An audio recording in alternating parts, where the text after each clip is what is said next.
大家好，欢迎来到听书学史。今天我要给大家介绍由吉川幸之女士所著的《人生从80岁开始才有趣》这本书。今天视频的内容包括以下3个部分：第一，人生从80岁开始才有趣；第二，银发族更应该通过吃来打造健康身体；第三，80岁以上如何赚取和储存金钱的问题。首先是第一部分，人生从80岁开始才有趣。说到变老，一般人可能会抱持一些负面的印象，可能会想从今以后只想安静的过日子，或者只要不麻烦别人，安度余生就行了。您是不是也有这样的想法呢？但这样的想法其实是非常吃亏的。今天我们要一起来重新思考这个问题。首先，为什么我们会把80多岁称为余生呢？80多岁真的只是剩下的日子吗？绝对不是这样的。80岁才是真正迎来新挑战的起点，是人生的真正起跑线。本书作者现在已经88岁了，但他说余生这个词完全不适合他，现在才是人生的正片。他还表示，从现在开始的人生才是更加耀眼的阶段。他每天都怀抱着想要继续打磨自己内在的原始的心情，积极向前地度过每一天。即使年龄增长，只要我们能像作者一样保持人生现在才开始的积极心态来生活，就会活得更加幸福，对现有的生活也会更加满意。年轻时常有人说人生的巅峰是20多岁、40多岁，但这是谁规定的呢？对作者来说，巅峰正是现在，而且正因为是这个年龄，才更能体会到人生的深度和滋味。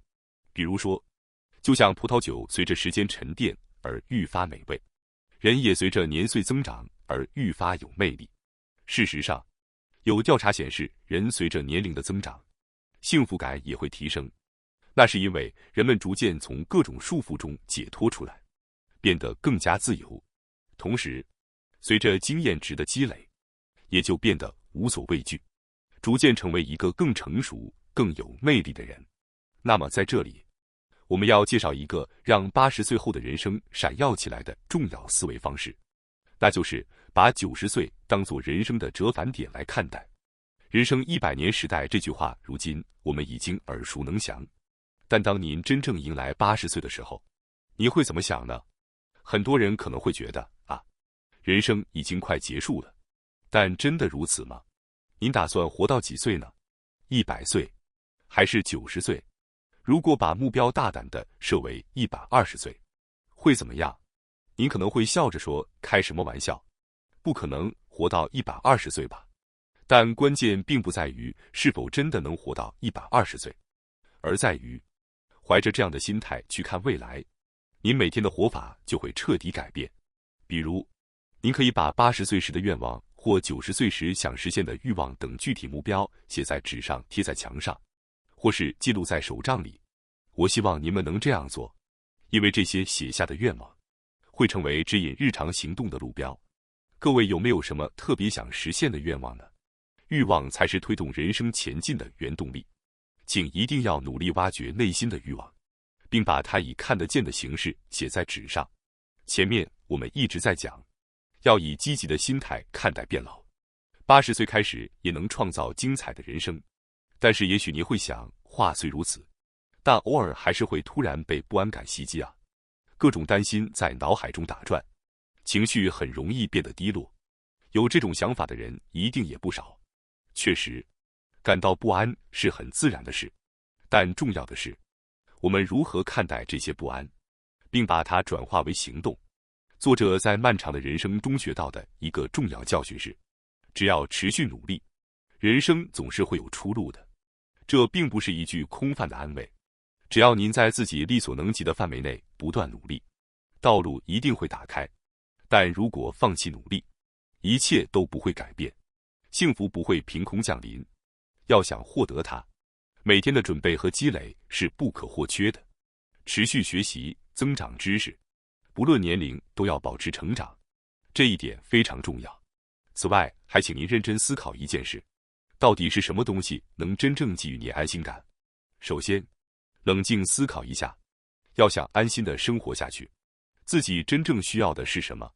比如睡觉的地方、吃的食物、支持自己的人际关系，这些固然都很重要，但现实是，光靠这些还远远不够。直说了吧，答案就是钱。作者指出，真正能带来安心感的，归根结底就是金钱。说到底，钱真的非常重要。人生并不能只靠理想和美好话语活下去。也许您觉得谈钱太现实了，让人不舒服，但现实一点，并不是坏事。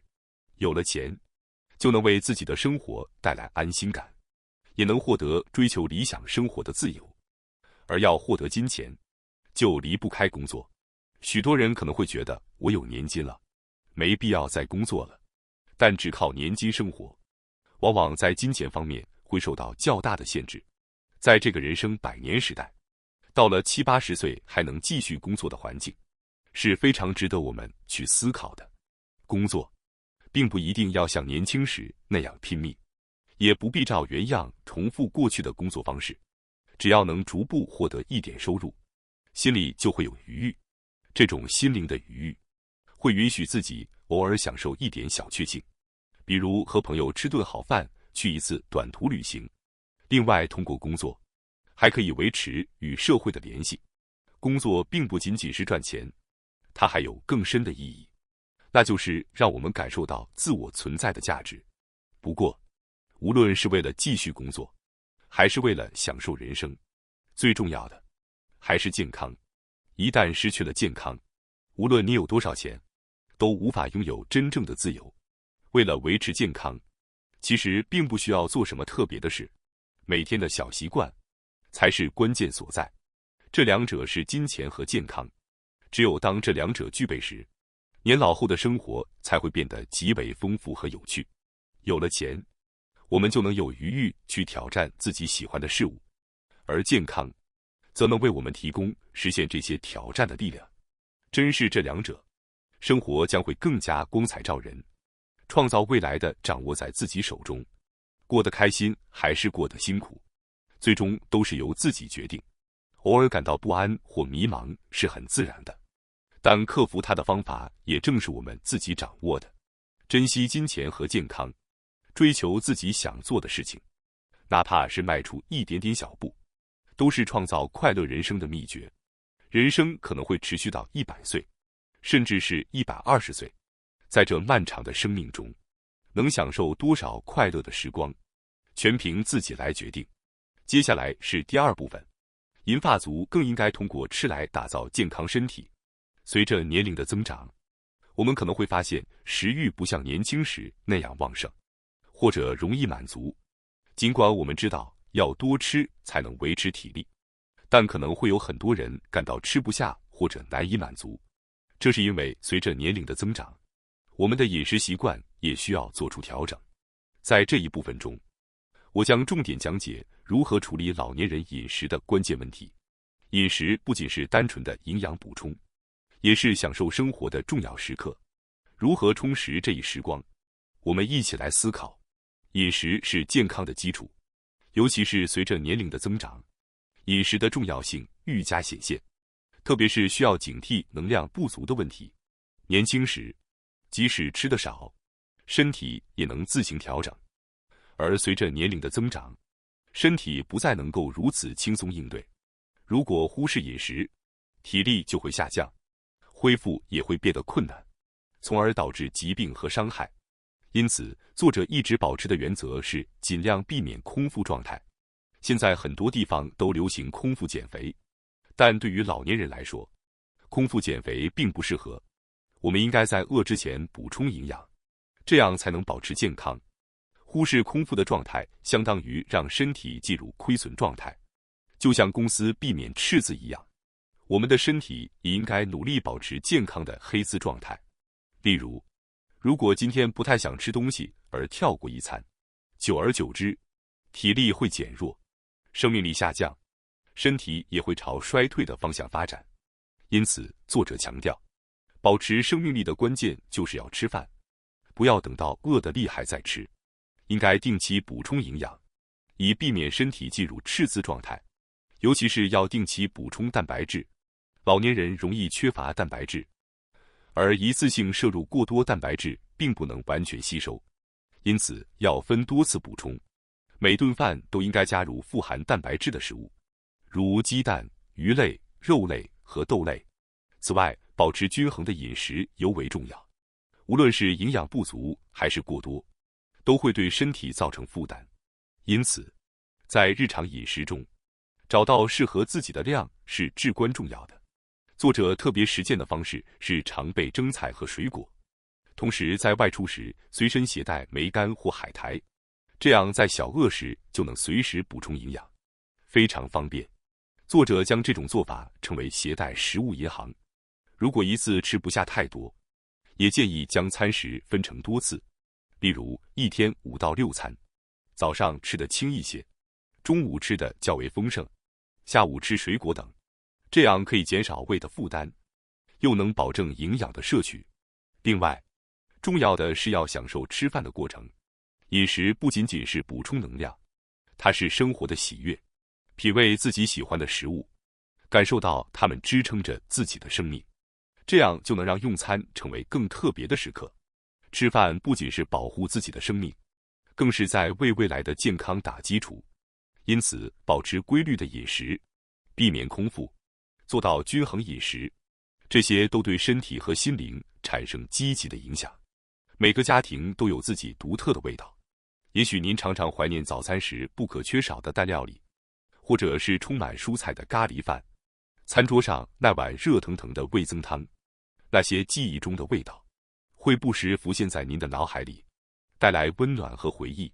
作者家里常常准备好高汤，并将其用于味增汤、炖菜、焖饭等料理中。高汤含有一种名为谷氨酸的成分，能够迅速渗透到身体中。在忙碌的早晨，将高汤倒在冷饭上也是一个很好的选择。可能有些人觉得熬高汤麻烦，但其实只需将材料放入锅中加热，操作起来意外的简单。通过熬制高汤，我们可以轻松地为日常餐桌增添丰富的风味。梅干、海苔、黑豆以及高汤，这些食物是我们健康的守护者，能够为日常生活提供能量。虽然关注新型健康食品也不错，但同样值得我们重新审视传统食材的价值。希望大家不要忘记这一点。接下来是第3部分，80岁以上如何赚取和储存金钱的问题。作者提到，从贫困生活中学到的母亲的教诲深深影响了他。作者的父亲早逝，家里过着非常贫困的生活，从小便感受到没有钱的艰辛。尽管如此，作者的母亲从未抱怨过一次，而是坚韧的工作，支撑着家庭。母亲曾经常说，没有钱就像没有头一样严重。虽然小时候没能深刻理解这句话，但现在回想起来，换句话说，没有钱就等于大脑无法运作，没有大脑，人就无法思考，也无法改善现状。如果不动脑筋，人会陷入越来越贫困的境地。因此，正是因为没有钱，才更应该动脑筋，发挥智慧。母亲教会了作者，贫困的生活并不会让人的心灵贫乏，反而让人更加坚定地努力向前。母亲在任何困难的环境下，总是保持积极向上的态度，从不让孩子们感到不安。即使在贫困的日子里，母亲也常用幽默的方式安慰孩子们，比如说睡得够多才是最舒服的事。这种乐观的态度成为了作者的巨大支持。母亲的教诲让作者明白了，没有钱的时候，反而更要想办法赚钱。贫穷并不会让您屈服，反而能培养出应对困境的力量。作者想要告诉那些现在正面临经济困境的人，不要轻易放弃，也不要认为已经太晚了。心态一旦变得卑微，眼前的机会就可能被错过。越是缺钱，越应该动脑，保持前进的动力。坚持不懈的信念会为您开辟新的道路。有人说，赚钱需要力量和运气，但实际上，能力和运气是由您内心的力量所吸引的。如果您相信自己可以做得更好，并付诸实践，机会自然会来。作者正是因为有这种不放弃的心态，才逐步从贫困中走出来，开始赚取金钱。不管面临多么艰难的情况，记住您的内心可以改变您的未来，摒弃固定思维，拥有即使80岁也要自己赚钱的意识，您的人生会变得更加有趣。或许有些人认为，我已经不需要工作了，或者我这么老了，已经不能工作了。但作者希望告诉大家，不要因为年龄而放弃工作。工作不仅仅是为了赚钱，它还带来了生活的意义、个人的自信以及与社会的连接。这些有时比金钱还要重要。被他人感谢，可以让你感受到自己的存在价值，这是随着年龄增长而变得格外重要的事情。随着年纪的增长，人们与家人之外的接触机会减少，但如果您参与工作，就有机会与不同年龄段的人接触。这不仅能够活化大脑，还能预防认知症，这一点令人惊讶。通过工作，您能够获得金钱、生活意义和大脑活性化这3大好处。如果有如此多的好处，为什么要因为年纪大而关闭自己的可能性呢？当然，做年轻时的工作可能会有些困难，但不要因此而放弃自己的机会。